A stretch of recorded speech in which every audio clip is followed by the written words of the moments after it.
On the night the sirens clawed at the hills, Glenn saw Corey standing alone by the burned-out fence, smoke gilding his hair like a halo. Everyone called Corey the bad man.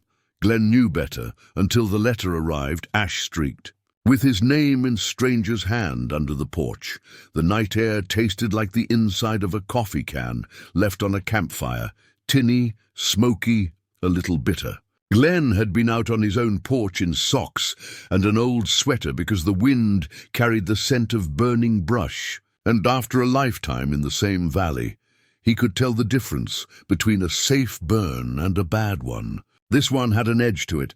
Sirens stitched along the ridgeline, disappearing behind junipers, reappearing near the old mill road. Somewhere up there, a dozer would be cutting a line, and volunteers would be clapping one another on the shoulder to drive away fear. He would have been up there too, a decade ago, before the knee replacement and the new tenderness in his lungs. Now he watched from his porch, thumb on his phone, tracking a little blue dot that showed the fire was contained.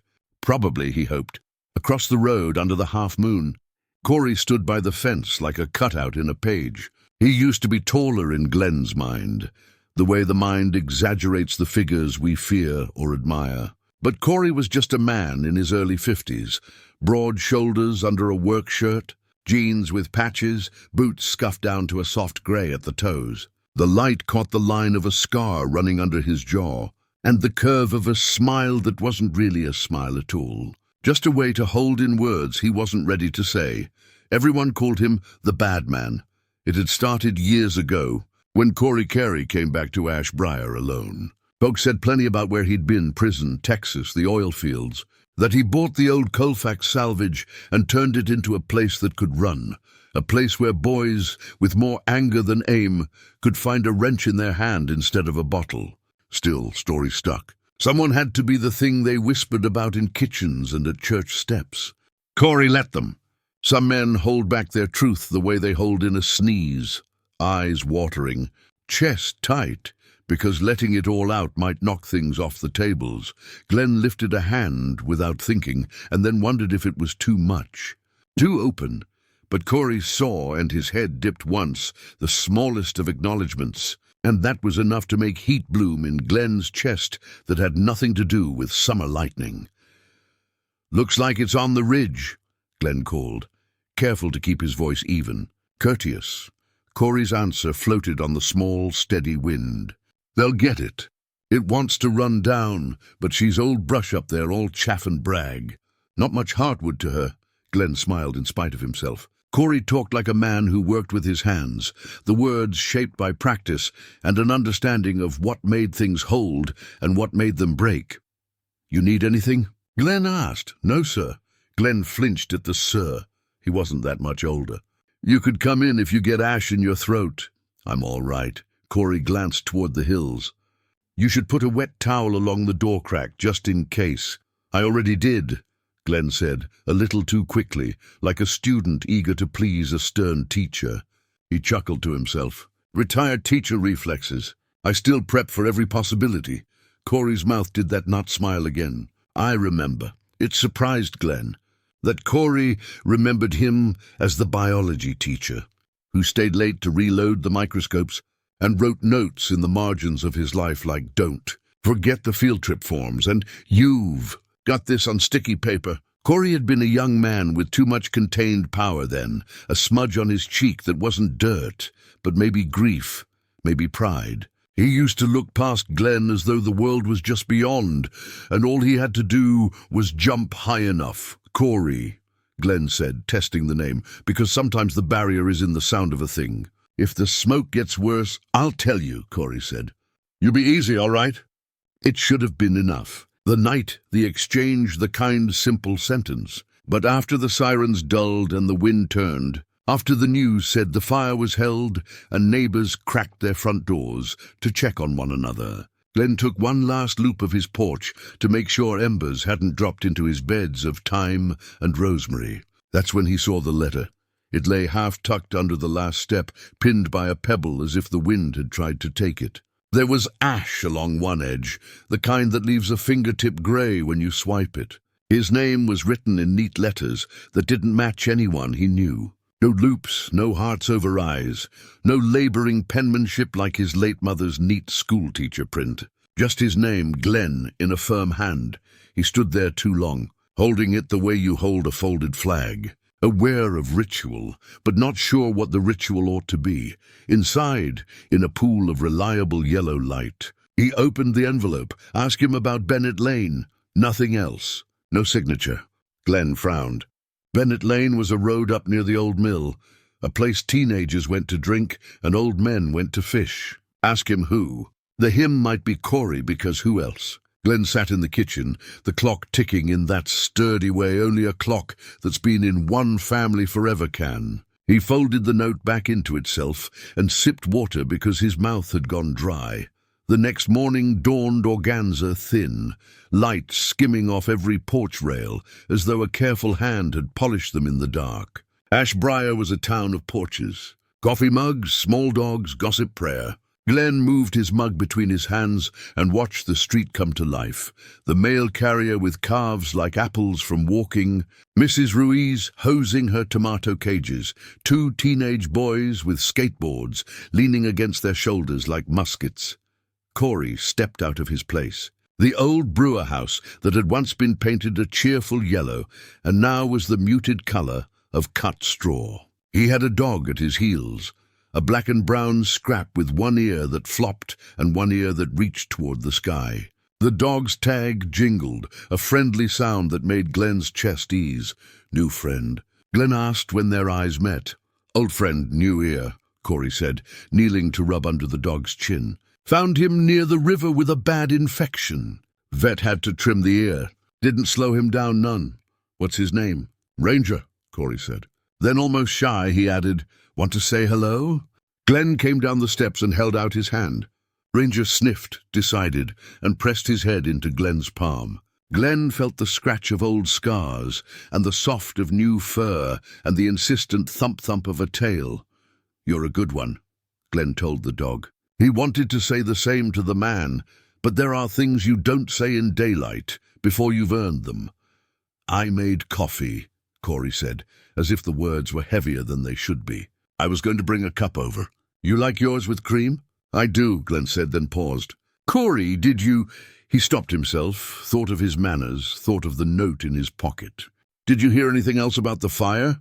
A neighbor up on Juniper said someone was around their tool shed before it started, Corey said. Could be kids. Could be someone clearing brush careless. Glenn nodded, reached into his pocket and felt the cheap paper. He took it out and held it between two fingers. I found this near my steps. Corey's gaze flicked to the words. There was no surprise, or maybe there was, and the man was good at hiding it. His jaw tightened barely. Someone wants you curious. Do you know about Bennett Lane? Everyone does, Corey said. We all swam at the bend before the mill closed that road for trucks. Why? He didn't reach for the note. He didn't step back either. There is a place between trust and caution where good men live when they're tired. Glenn had been there for most of his life. After he'd come out at 51, after the divorce had settled into a kind of truce built on mutual kindness, after his daughter stopped trying to set him up on app dates with men whose pictures all seemed to have been taken in bad lighting, he had decided he would want simple things, someone to sit with at the end of the day, the feeling of a hand on his shoulder when the wind came up hard. He didn't think of suspense and riddles. He didn't think of being asked to choose between what he hoped and what he feared. Would you walk with me up there? Glenn asked. Not today. When it cools down, Corey glanced at Ranger, then back at Glenn. Sure. The day scrolled along, ordinary as any, and Glenn let himself be eased by the small errands it demanded. The pharmacy, where Donna at the register always pretended not to know Glenn's name so she could ask it again and hear it in his voice. The library, where he shelved biographies and talked a boy named Chance out of checking out a book on setting traps and into a book on building birdhouses. The diner at the corner, where Agnes poured coffee as though it were a form of forgiveness. Corey came in late, silence around him like a jacket. He took a counter seat and kept his eyes on the pie case. Agnes watched him openly. She was that age where bluntness and tenderness swirled together into something you could call truth. "You going to eat it or buy it out of pity?" she asked, tapping the glass. "Eat it," Corey said. "Not much for pity. You got someone to split it with." Corey opened his mouth and closed it. Glenn was surprised to find his own voice there, ready. "I'll help. Never say no to apple." Corey took a breath and let it out, a steadying that made his shoulders sit a little easier. He shifted his stool, and Glenn slid onto the seat beside him, the kind of small move that felt in Ashbriar like a declaration. They ate pie. They talked about Ranger's habit of stealing socks and Glenn's Gardeners Club contest that no one took seriously, but everyone won. Agnes pretended not to listen, but she lingered more than usual. When she moved away, her eyebrows lifted in something like approval, and Glenn felt 14 again, seen in a way that warmed him and filled him with worry. "What do you know about Bennett Lane?" Glenn asked finally. When the plates were smeared only with cinnamon sugar, Corey wiped his mouth with a paper napkin, folded the napkin along its creases until it was a neat square, then set the square exactly atop the plate. "I know the summer of '97 some boys set a fire up there," he said, his voice soft.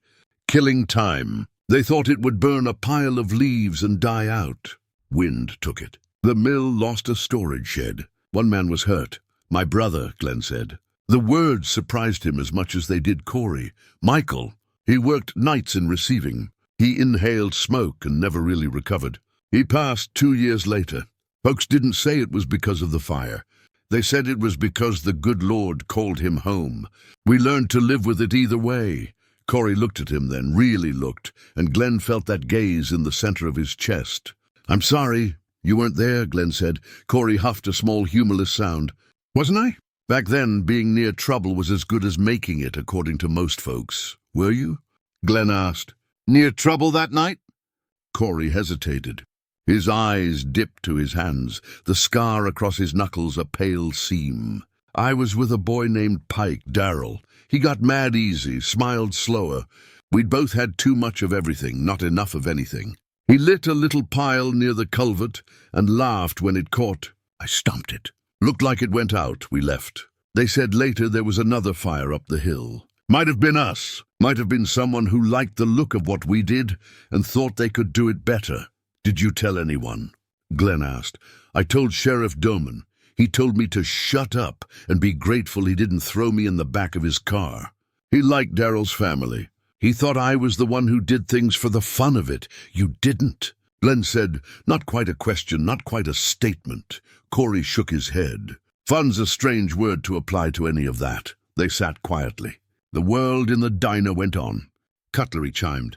The doorbell shook when wind came through. A boy in a baseball cap turned his hat backwards to show the waitress he was feeling brave. "All of it ordinary. I got a letter last night," Glenn said, "put under my porch. It said I should ask you about Bennett Lane. It wasn't hateful. Felt like someone who thinks they're doing me a favor."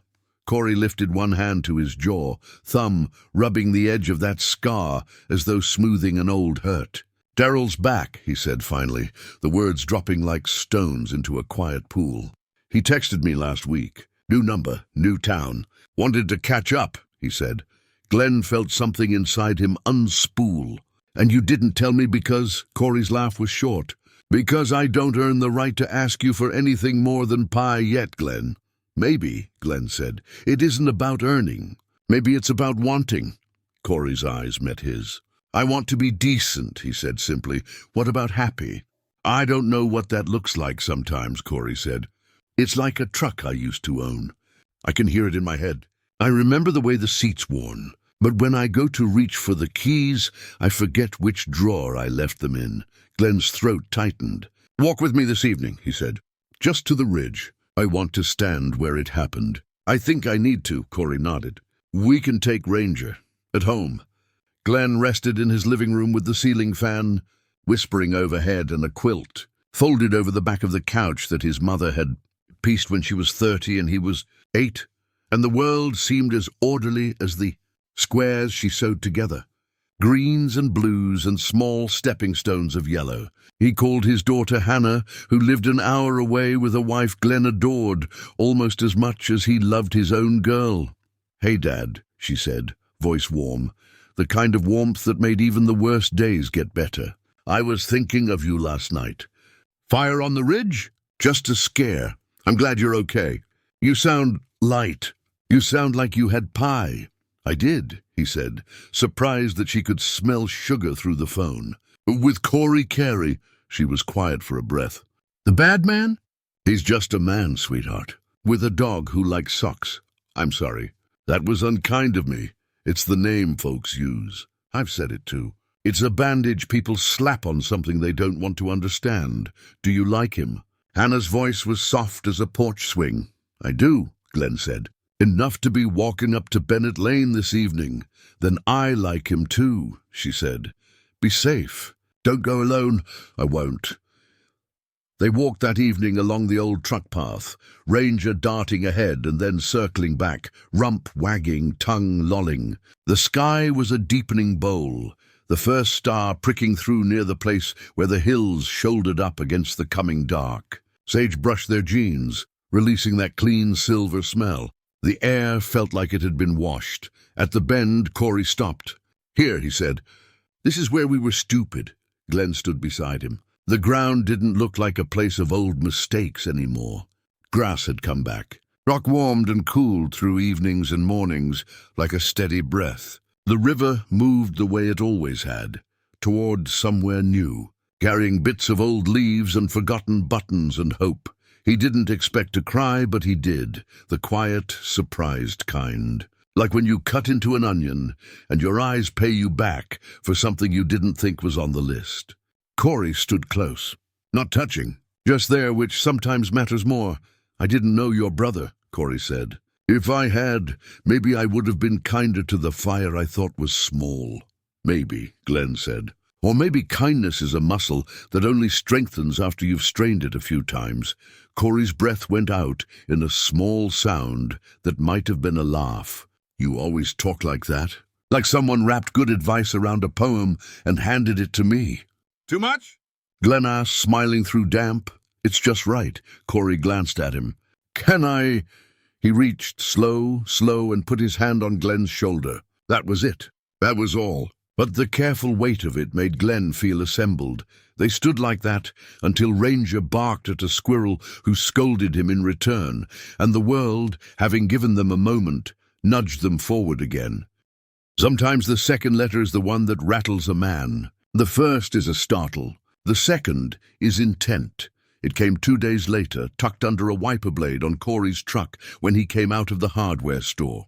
Glenn was there, arguing with a display about whether peonies belonging to Glenn's neighbor needed the taller cages or the shallow ones. The note was folded crisply. Corey opened it with the same care he used for everything that could cut him. "Get out while you can. You weren't forgiven. You were forgotten." He showed Glenn without commentary. Glenn felt an old protective urge rise in him, the one he'd had for years. When a student would come to him with a bruise, they knew how to hide, and he had to pretend he didn't notice until they were ready. "Who do you think?" Glenn asked. "Darryl," Corey said, but not with certainty. "Or someone who wants me to think it's him?" "Sheriff Linares," Glenn asked. The new sheriff had been in town a year and a half, a woman with neat hair and a way of listening that made you feel you weren't wasting anyone's time. "She'll want to know," Corey said. "I'll take it by." They did, and Sheriff Linares took the note with 2 gloved fingers and dropped it into an evidence bag. "We've had 3 fires like that in as many years," she said, sliding her glasses up into her hair. "Small, quick, just enough to make people glance at the hills and whisper. Sometimes a letter follows, but we've never caught who put them." She looked from Corey to Glenn. "You think this is about that old mill fire? I was in 6th grade when that happened. My daddy worked there, lost his job when they shut down the year after." "It feels like a line that never got drawn straight," Glenn said. Sheriff Linares lifted an eyebrow at Corey. "I told you once you could come to me. You waited a bit." "Habit," Corey said simply. She nodded, as if that, too, was evidence of something she understood. We'll put a patrol on your road just for a few nights. Ashbriar is the kind of place where change takes off its shoes at the door, but it still comes in. A new sheriff, a library that kept its old wood, but filled it with new books and high schoolers at computers pretending they had no interest in poetry. Men sitting together at the diner, women holding hands on the church steps after the community Thanksgiving meal. Still, some things stand crisply stubborn.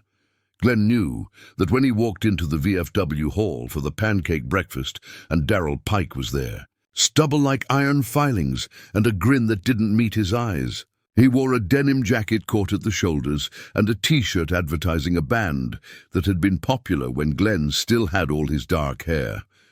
"Mr. North," Darryl said, drawing out the Mr. as if to place distance between them. "Heard you're keeping company with our town's cautionary tale." "I'm keeping company with Corey," Glenn said. He handed tickets to the woman collecting, her mouth already primed into a scolding he hoped she wouldn't release all at once. Darryl leaned in, the smell of cigarettes and mint mixing in a way that made Glenn's stomach tap a slow rhythm. "Some people don't change," Darryl said. "I know," Glenn said. "I haven't stopped liking pancakes since I was 6, Darryl barked a laugh. "You always had a tongue on you." "Words are all some of us have," Glenn said, and moved past him, heart beating like a bird at a glass. At a corner table, Corey sat with Ranger under his chair and a plate of pancakes at the ready. He watched Glenn approach the way people watch a storm, testing which way it's leaning. Darryl took a table near the door, his presence like a thumb pressed into soft dough. "You look like you need orange juice," Corey said. "Do I look that pale? You look like you saw a ghost you didn't believe in." "Darryl's here," Glenn said. "He has a way of leaning into a moment and making everything fragile." Corey's jaw did that tightening thing again. "I'll talk to him." "You won't fight him," Glenn said sharply, laying a hand flat on the table as though to anchor the words. "I've had enough bruises that no one accounted for. I don't want to start collecting them now." Corey looked at him, and the flare of heat that had risen in him banked. "All right," he said. "I will not fight." They ate. They laughed at how the pancakes were a little rubbery and loved them anyway. Glenn told a story about his mother flipping them with too much wrist, and Corey told a story about a skillet that had belonged to his grandmother and had never once failed him. Then Darryl stood. His chair scraped, the sound familiar and unwelcome, like an old ringtone.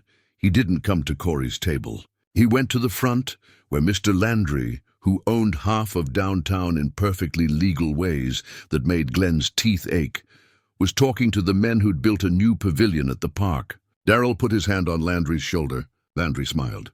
It was the smile you give a dog you don't plan to keep. Landry caught Glenn's eye across the room and held it. His gaze was as warm as a handshake and as cool as a countertop. He lifted his chin, a small nod that might have meant nothing at all. That afternoon, someone broke the side window at Corey's salvage and took nothing. Corey and Glenn walked through the aisles of bent metal and rubber and potential, Ranger close and alert. "Nothing missing," Corey said. "But a message all the same." "What message?" Glenn asked. He was learning to listen to the spaces between Corey's words, that I shouldn't get comfortable. Who doesn't want you comfortable? Corey shrugged. Men who think other men should be punished by discomfort. People who believe scarcity is a moral tool. Someone who thinks if I don't sit down, their own chair will disappear. Glenn thought of Landry's cool gaze. He thought of Darryl's bright grin. He thought of old Sheriff Doman, now retired, who walked the grocery aisles like a man who had never made a mistake. That night, the wind turned mean. It pushed at the eaves and asked the windows to rattle. Glenn lay in bed and let his body loosen into the sheets the way he'd learned you have to get any sleep at all. Then a pop snapped him back to alertness. He sat up, heart hammering, and in the instant after that sound, the night brightened and took on a reckless dance of light from the backyard. He was out the door before he remembered shoes. The grass cool and then hot under his feet, because the shed, his careful, humble shed where he kept a wheelbarrow and his little pots and the stash of birdseed that Ranger had once tried to rob, was alight. Flames licked along the roofline in a greedy orange. The world had that sound it gets when disaster is both new and very old. Voices, shouted instructions, wood crackling like kindling has its own language. "Call 911, someone yelled, and maybe it was Glenn, and maybe it was his neighbor, and maybe it was all the men he'd ever been. All the men who try to be ready and fine, sometimes they're not. He grabbed his garden hose, and it felt like a straw in a river. Thin and useless, but he aimed anyway, a stream of water hissing when it found hot. The air tasted of fumes and a bitterness that wasn't the pleasant bitter of coffee, but the kind that says you'll be coughing later. Then Corey was there, bare feet too, jeans yanked on, a t-shirt inside out. He didn't hesitate. He yanked open Glenn's back gate, hauled the hose closer, lifted it, aimed like he knew how to push water into a place where it could work. Ranger barked, tugged, circled, barked again, the dog version of a foreman. Neighbors came and a second hose, and then the swollen joy of a siren when you're the one who needs it. Sheriff Linares shouted from the alley to stay back, to keep lower, to count. Corey's arm found Glenn's back and pressed him down, calm, firm, not asking, not apologizing, just saving. The shed lost its roof.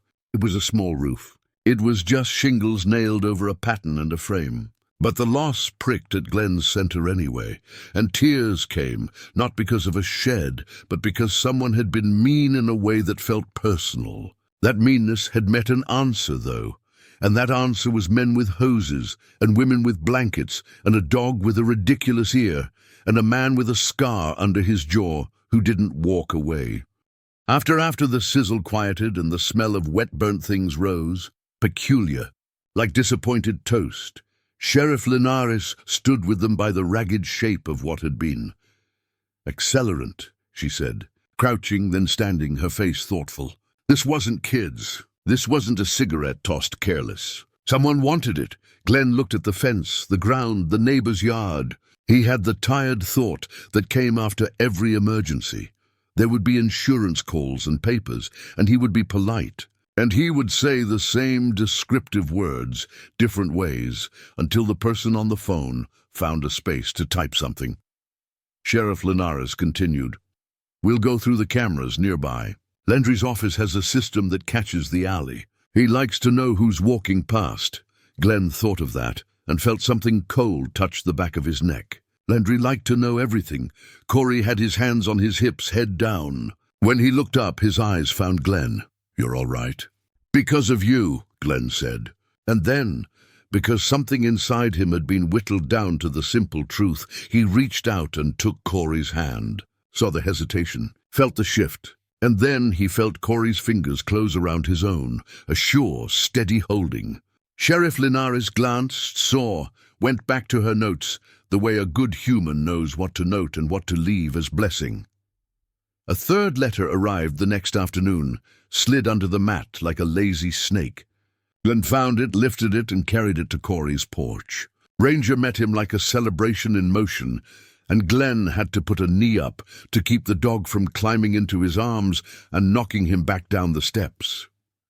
Corey took the note, but didn't open it. He put it on the little table beside the porch swing he'd fixed last spring, and then reached into his pocket and took out his keys. He put those on the table too, lay them side by side, the letter and the keys. It looked like a ritual. He opened the letter, asked him about the lighter. Just that. No accusation, no signature, no picture, which felt worse in a way. No proof, just suggestion. Glenn frowned. "What lighter?" Corey was very still. "Darryl had one," he said. "Zippo, silver, had a snake engraved on it. His father's." "Engraved," Glenn said. "Pike," Corey said. "So there was never any pretending it belonged to anyone else." Glenn sat on the swing, which creaked under him like old floorboards. If someone wanted to set you up, to stir this all again, they'd use something that obvious, wouldn't they? "A piece of history." Corey didn't answer. He picked up his keys and turned them in his hands slowly, ring clicking. "I wish I could show you what it looked like up here after I arrived back," he said, motioning vaguely around them. There were pigeons living inside the rafters, and the porch was rotted. "I sat here on a bucket and wondered if I could be new." "You can," Glenn said gently. "I keep having to be," Corey said. and some of the echo of his younger self showed. The boy who had stood outside the school and watched the men he didn't trust try to pretend they wanted him there. "It gets tiring, then stop being new," Glenn said. "Be yourself." Corey laughed then, real and sudden and wide, and Glenn realized what a gift that sound was, how it had been a long time since he'd earned it. They took the letter to Sheriff Linares. She read it and rolled her eyes in a very human way that made Glenn like her more. "Men and their props," she said, and then apologized with a quick smile. "People and their props, I should say. Folks like to point and say, 'Look, that looks like a thing I recognize,' because then they don't have to learn a new story." "Do you think Landry's cameras caught anything last night?" Glenn asked. "I think Mr. Landry will offer to let me see them while telling me how the town depends on him," she said, dry. He did. He said he wanted to be helpful. He said something about how volatile men can be when they feel cornered. He stood in his office, which was more art gallery than office, and gestured with a hand that wore a ring too heavy to have been chosen by anyone but a man who thought he needed heavy things. Sheriff Linares watched the footage while a deputy took notes. Glenn stood by the door and watched the reflection of the footage in a framed photo of the town fair. Corey stood beside him, still as furniture. There he was, in the alley, a figure in a hoodie walking with a kind of bounce. He paused by the back of Glenn's yard. He crouched, stood, moved to the shed, poured something. He struck a match or a lighter, a flare, the fire's first bright flower. He ran. "Freeze," Sheriff Linares said. The deputy paused the frame and then stepped a few seconds backward and forward, until they saw what they were trying to see. It wasn't the face. It was the way the man held his right arm, slightly out from his side, as if it bothered him. It was the way he stepped heavier on his left foot. It was the gleam of something on his keychain, a silver flash, snake-like.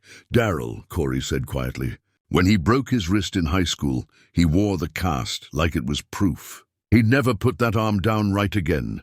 Landry leaned, his cologne, the kind that tries to sell itself with the words rugged and costs more than a decent tire. "Hard to tell," he said. "Could be anyone, really." "Could be your reflection," Sheriff Linares said mildly. "Funny how we all see what we're ready to see." She took the footage. She took their statements. She sent men to find Daryl. They didn't find him that day or the next. His apartment had been a room behind a shop that smelled of must and ambitious fabric. The landlord shrugged and frowned and said he paid weekly. On the floor was a scorch mark, as if he'd practiced lighting something. Days lengthened like taffy pulled and pulled. Glenn and Corey went on with the business of being men who wake and sleep and eat and worry and find joy anyway. They patched the corner of Glenn's fence, and Glenn insisted on paying Corey, and Corey insisted on refusing payment. So Glenn left a lasagna in his fridge with a note that said, "For emergencies of hunger." Ranger stole a corner of the foil and licked the pan clean. They went to the county fair on a Saturday that felt like the inside of an oven. Glenn wore a hat that made him invisible to sunstroke. Corey bought him lemonade and teased about the hat, and Glenn teased back, and under the teasing there was steadiness. Corey won a plant at the garden booth, a succulent, the teenage volunteer said, eyes shining at the chance to be the expert, and gave it to Glenn, who pretended to be offended because he had 80 plants already, and then took it home and set it where the morning light would touch it first. When you're older, the moments add up differently.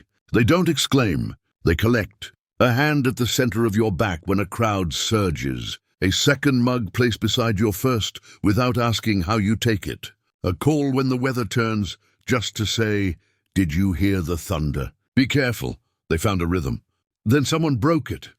A fourth letter, this one in Corey's mailbox in an envelope with a stamp.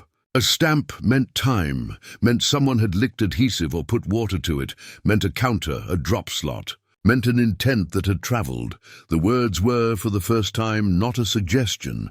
They were a command. "Meet me where we started. Midnight. Come alone." Or I'd tell them everything the way I remember it.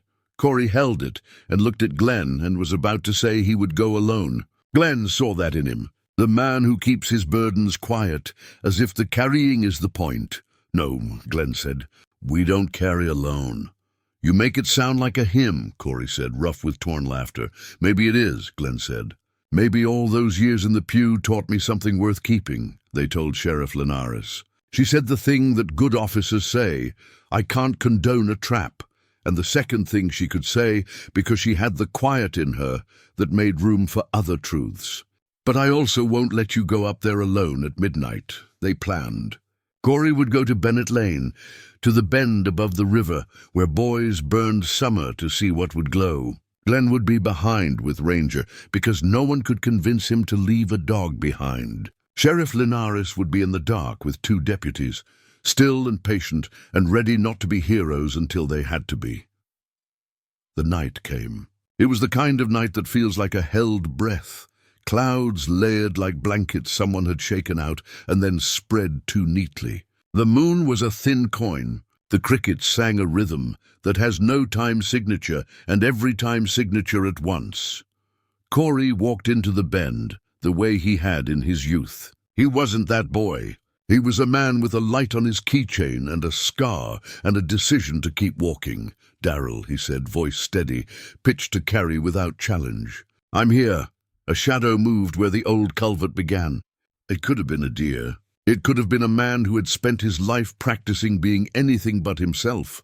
Corey, the shadow said, and then became Darryl, stepping forward into what moon there was. He had a baseball cap low and a jaw working on gum or anger. He held something in his hand. When he opened his fingers, the lighter gleamed. A silver snake on brushed metal. Remember this? He asked. I remember a lot of things, Corey said. I remember you left, Darryl said. I remember we took the same hit for something, and you took yourself out of here, like you were a man who could go anywhere. I left because folks saw you as a boy who could be saved, Corey said. And me as something else. You always had words, Darryl sneered. Like Mr. North here. I saw you paying him attention, and I thought that's what Corey does. He picks the shine and then polishes until he wears his own fingers down. Glenn stepped out then because he would not stand in the dark while someone made a story out of nothing more than their own fear. Darryl, he said, voice as steady as he could find it. You sent me letters. You built fires. You hurt people. And now here you are offering us tinder. Darryl's laughter cracked. You think you're safe because you're both the way you are. He gestured, a toss of his hand that tried to sweep them into a corner. This town says it's new, but it ain't. It's the same old Bible and the same old men. Only difference is you talk more before you put someone out. You want to be seen, Glenn said, the words coming not from some high place but from the ache behind his ribcage where compassion sits. It's scary to be only as big as the truth about yourself, isn't it? Don't, Darryl said, shifting his weight, the lighter flashing as he moved.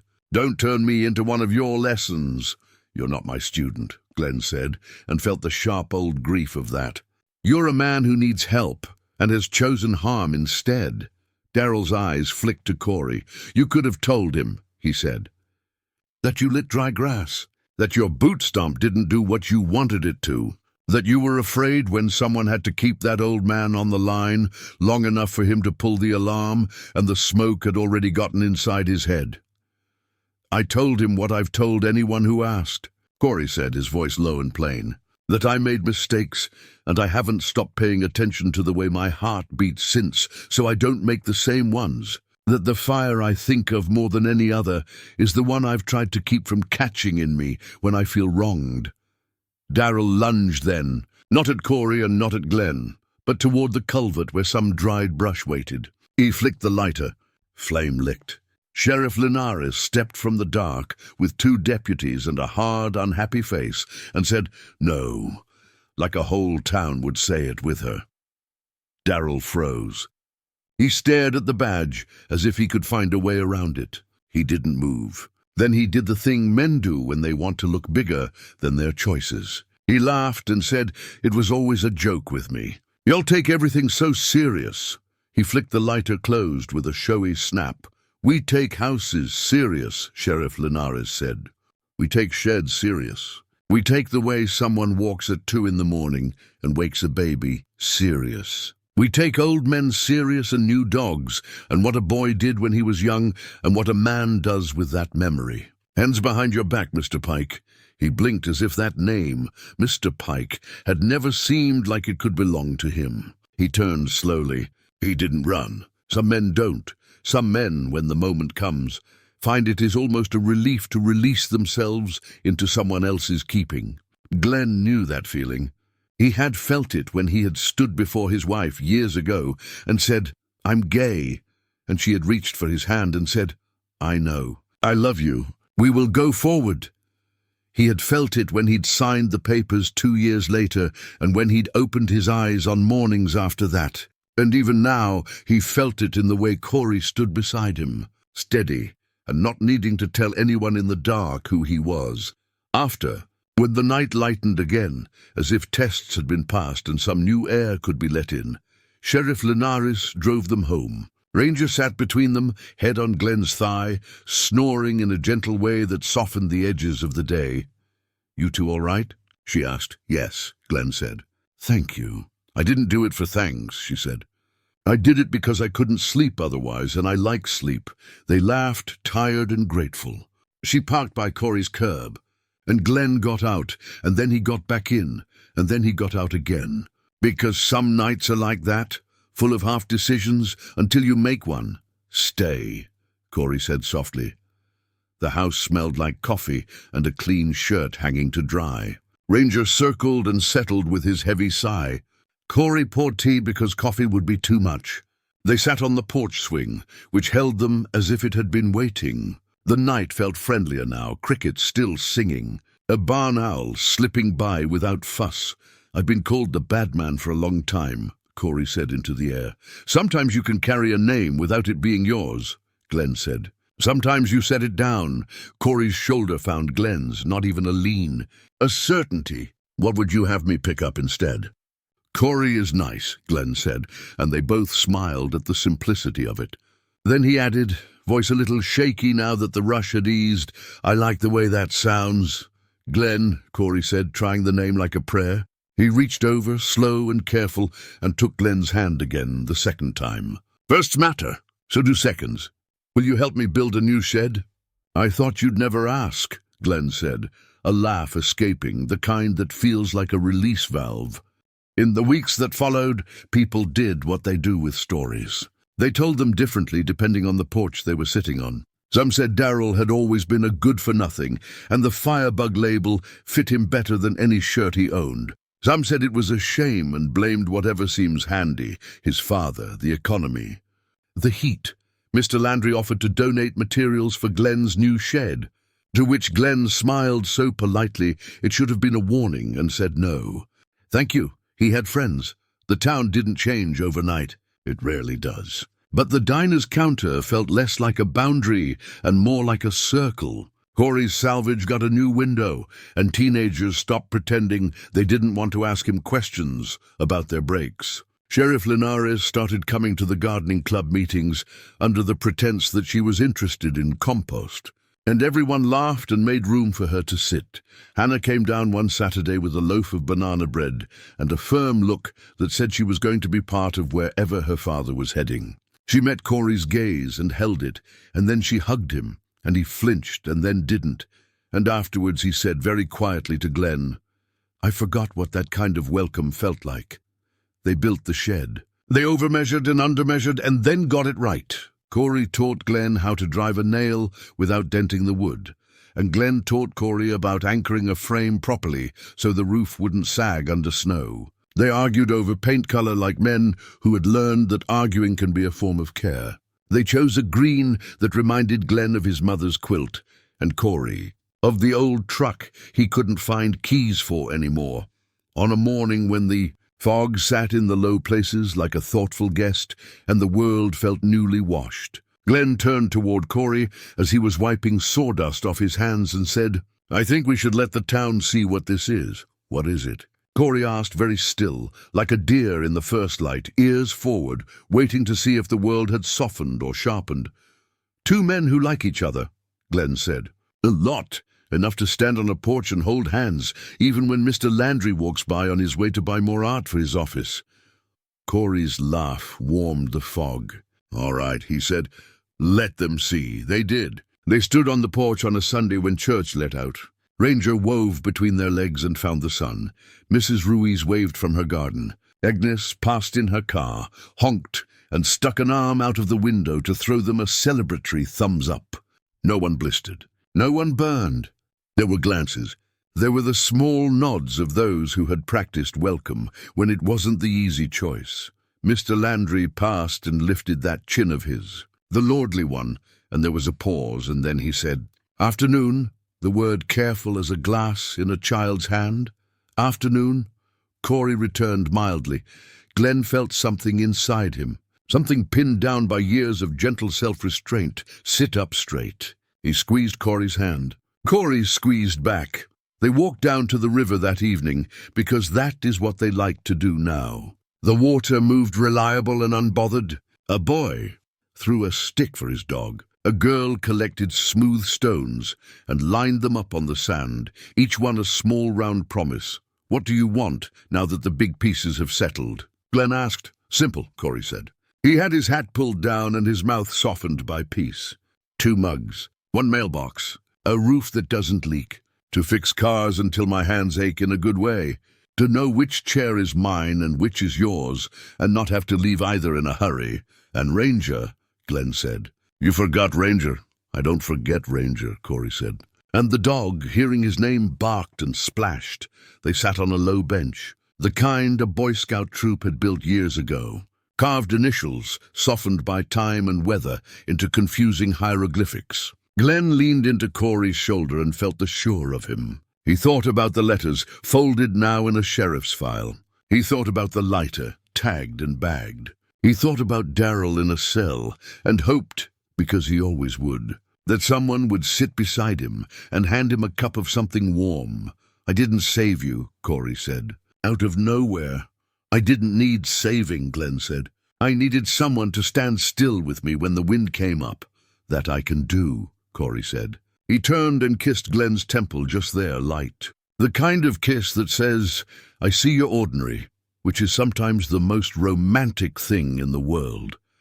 They walked home under a sky that had decided to get on with being evening. The porch light clicked on, an automatic thing Glenn had installed after the fire, and reflected in Corey's eyes, making them look like 2 small moons. Ranger flopped with a groan that sounded like satisfaction. Later, when the world was quiet and the new shed stood square and good in the yard, when the only sounds were the owls and the breath of a man sleeping upstairs and a man lying awake and marveling at the sound of that breath, Glenn thought about the words that had started it all.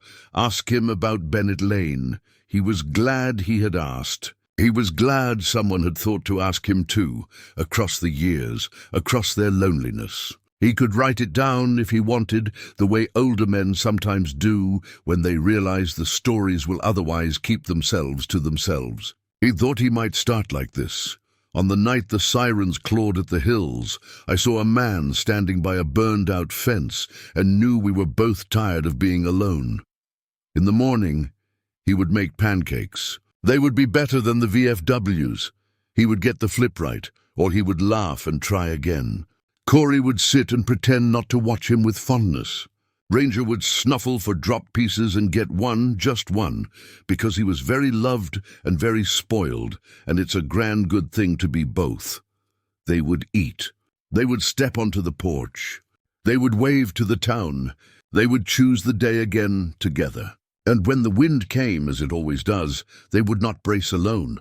It would look like this, 2 men on a swing, the gentle push of their feet against the porch boards, the rare and honest quiet that comes when the hard names are set down and the true ones picked up. And somewhere, just past the bend in the river, a shimmer of light on water that is neither beginning nor ending, but simply moving and steady, and theirs.